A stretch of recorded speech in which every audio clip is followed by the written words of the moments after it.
వాళ్ళేదో ఉల్టా మాట్లాడుతున్నారు. మొన్న ముఖ్యమంత్రి అంటే హరీష్ రావు పోయి లైన్మెన్ పని చేయిస్తాడు. ఇప్పుడు హరీష్ రావు ముఖ్యమంత్రి, రేవంత్ రెడ్డి ముఖ్యమంత్రి రాష్ట్రానికి. ఎవడు ముఖ్యమంత్రి? ఒక ముఖ్యమంత్రి స్థాయిలో వ్యక్తికి అట్లా మాట్లాడచ్చునా? అంటే అంత పేలవమైన మాటలు. లక్ష్మయ్య గారు నా కోపానికి వచ్చి స్టేట్మెంట్లు అన్నారు, అతనికి పనిచేసుడు సాధన అవుతుందా అని.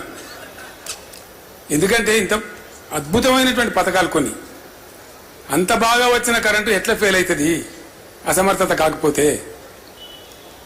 మిషన్ భగీరథ మొత్తం యుఎన్ఓ కాడికెళ్ళి మెచ్చుకున్న పథకం. ప్రతి ఇంట్లో నల్లా పెట్టి పట్టణ ప్రాంతాలలో రూపాయికి కనెక్షన్ ఇచ్చి చాలా చాలా గొప్పగా జరిగిన కార్యక్రమం, ప్రజల అనుభవంలో ఉన్న కార్యక్రమం. అది ఎట్లా కింది మీద అవుతుంది నాకు అర్థం కాదు. తెలివి తక్కువతనం కాకపోతే దీన్నంతా ఏమనుకుంటారు ప్రజలు? రైతు బంధు గదెట్లా బంద్ అవుతుంది? ఎందుకు ఆగం చేసుడు వాళ్ళని? దానికి ఆంక్షలు పెడతాం, కొంక్షలు పెడతాం. మీరు 10,000 ఇస్తే 15,000 ఇస్తామని వాగ్దానం చేయడం, తర్వాత దాన్ని భంగం చేయడం, పాత 5,000 కూడా ఇవ్వకపోవడం. ఏమనిపిస్తుంది ప్రజలలా? కాబట్టి ఇప్పుడున్న ప్రభుత్వానికి రోజులు దగ్గర పడ్డాయి. గ్యారంటీ మాట. ఎందుకంటే మెట్లు ఉంటాయండి. నువ్వు ఎక్కడ స్టార్ట్ చేస్తున్నావో పైకి పోతావు, దిగుడు స్టార్ట్ చేస్తే అడగతావు. గ్యారంటీ మాట, అది న్యాచురల్. దానికి ఏం బ్రహ్మ పదార్థం లేదు. దాని పెద్ద సిద్ధాంతం ఉన్నది దాన్ని అర్థం చేసుకోవడానికి. వాళ్ళు స్టెప్ డౌన్ అవుతున్నారు, వాళ్ళు కిందికి అవుతున్నారు. అన్నిట్లో విఫలమే. కరెంటు రాదు, రైతు బంధు రాదు, మంచినీళ్ళు రావు, సాగునీళ్ళు రావు, పెన్షన్లు ఎగ్గొడతారు. 2 ఇస్తే 4 ఇస్తామని అర్రాసు పడలేక వాడి ముసలోళ్ళు నాగం పట్టించి ఆ 2 కూడా ఇయ్యక ఆయనతో జనవరి నెలలో ఒక నెల ఈత కొట్టింది. అప్పుడు ఏమవుతుంది? జనంలో ఏం అభిప్రాయం వస్తుంది? సహజంగానే ఆ ప్లేస్లో మనం ఉంటే కూడా ఏమనుకుంటాం? ఇంత దోకానా అనుకుంటాం, అంతే కదా.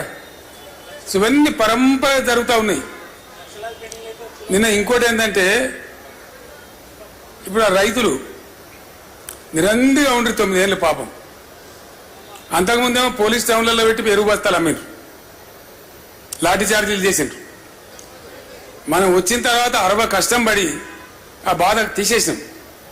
ఎప్పుడు పడితే అప్పుడు ఏ రైతు ఎప్పుడు పడితే అప్పుడు పోయి ఇష్టం కొనుక్కోవచ్చు, పోవచ్చు. అసలు పరిశానం లేకుండే. మళ్ళీ ఇప్పుడు పాస్ పుస్తకాలు అవేంటి, ఆధార్ కార్డులు, మన కార్డులు అన్ని చెప్పులు లైన్లో పెడుతుండ్రు. చెప్పులు లైన్లో పెడుతుండ్రు బయట మీరే పెట్టుతుంటారు. ఇత్తనాలు కుళ్ళద్దరితో కూడా అటుపోతారు కానీ గిట్ట తరడన్నా. మనం దండం పెడితే కూడా చెప్పులు పెడతాడా? అంటే గింత చిలిపిగా, గింత చిల్లరగా ఏదైతే తీసిట్లా మీరు అన్నారు కాబట్టి మీ మీదకి మళ్ళీ తిరిగి ఇసిరేస్తామన్నట్టుగా ఒక చీప్ పాలిటిక్స్తో మాట్లాడుతున్నారు తప్ప నిజంగా బాధ నివారించాలి, అట్లా జరగకుండా చూడాలి అనే సోయి తప్పిన ప్రభుత్వం ఉంది ఇప్పుడు. ప్రతిదాన్ని ఒక చిల్లర రాజకీయం ఉంది చూడు.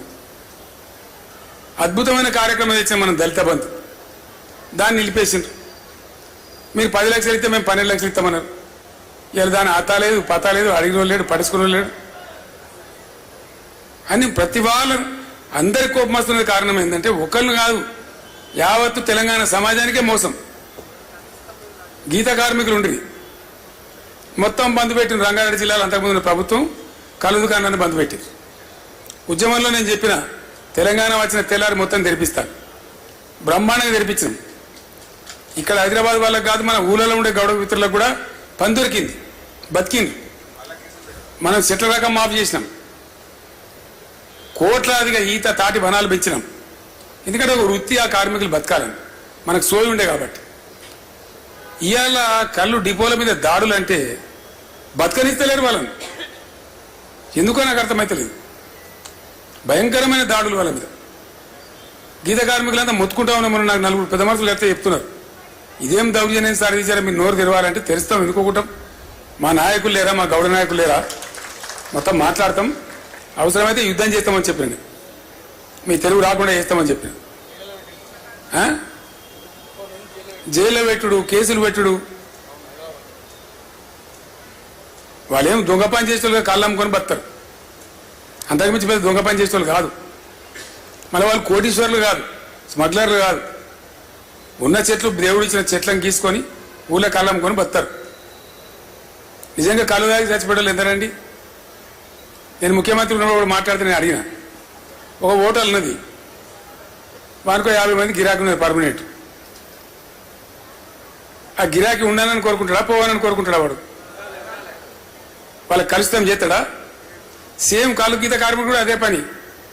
కళ్ళు దుకాణమైన నా గిరాకీ నాకు రావాలని చూస్తాడా, ఓడిపో రావాలని చూస్తాడా? కాబట్టి తప్పురా బాబా, భావన తప్పు. ఆ గీత కార్మికుల మీద లేని బదనాం పెడుతున్నారు మీరు. వాళ్ళు బతకడం కోసం పనిచేస్తారు తప్ప సమాజానికి అది పోసి బతారు తప్ప ఎవరు రాకుండా చేసుకుని మందిని చంపి బతకాలని ఆలోచన వాళ్ళకెందుకు ఉంటుంది? ద వెరీ ఐడియా ఇది రాంగ్ అని చెప్పింది. అట్లా 10 సంవత్సరాలు మంచిగా ఉండ్రి, చెట్ల రకం తీసిన మంచిగా దర్జాగా ఉండ్రి ఉన్నగాడికి. వాళ్ళ మీద ఇప్పుడు దెబ్బ తాలుగానోడే లేడు. ఇప్పుడు గోల్ర స్కీమ్ బంధు. మా బాలరాజు యాదవ్ ఉన్నప్పుడు డాన్ డూమ్ అని మస్తు మాట్లాడింది, ఆయనతో బంద్ అయిపోయింది, ఖతమైపోయింది. ఇప్పుడు డిపాజిట్లు వాపసు ఇస్తాను. దళిత బంధు డబ్బులు మనం వేసినాయి, మన గవర్నమెంట్ వేసినాయి కూడా ఫ్రీజ్ చేసిండ్రు. వాళ్ళ పడ్డ డబ్బులు కూడా వాపసు తెప్పించుకున్నారు. ఇక పల్లె ప్రగతి, పట్టణ ప్రగతి మొత్తం సర్వనాశనం అయిపోయింది. ట్రాక్టర్లకు జీతాలు లేవు, డీజిల్ లేదు. గ్రామాలు మళ్ళీ మురికి కూపాలు అవుతున్నాయి, పట్టణాలు మురికి కూపాలు అవుతున్నాయి. ఇంటిగ్రేటెడ్ మార్కెట్లు మంజూరు చేస్తే నిలిచిపోయినాయి. స్పెషల్ ఫండ్స్ నేను సీఎం ఉన్నప్పుడు మంజూరు చేస్తే అన్ని రద్దు చేసిండ్రు.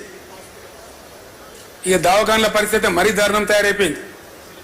మనం కేసీఆర్ కిట్లు పెట్టిన తర్వాత ఆ దోపిడీ నుంచి విముక్తి అయి పేద ప్రజలంతా సర్కార్ దవాఖాన్లో లైన్ కట్టేది. మళ్ళీ ఇప్పుడు బంద్ వెనకపోతా ఉన్నారు. అంటే రివర్స్ అవుతా ఉంది. అదంతా కూడా ఈ పరిణామాలన్నీ ప్రతిరోజు తెలంగాణ సమాజంలో చర్చ జరుగుతున్నాయి, గ్యారంటీగా జరుగుతున్నాయి. మళ్ళీ ఇప్పుడు అంటున్నా, అయ్యో అన్నంలో మనం పోసుకున్నట్టు అయిపోయాయి, ఎంత పని అయిపోయాయి, అనవసరంగా కేసీఆర్ ఓడగొట్టుకుంటుంది, బీఆర్ఎస్ ఓడగొట్టుకుంటుంది అని ముచ్చట్లు బయలుదేరుతున్నాయి. జనరల్గా ఇంత తొందరగా బయలుదేరదు, ఇంత తొందరగా ఏది కూడా బయలుదేరదు.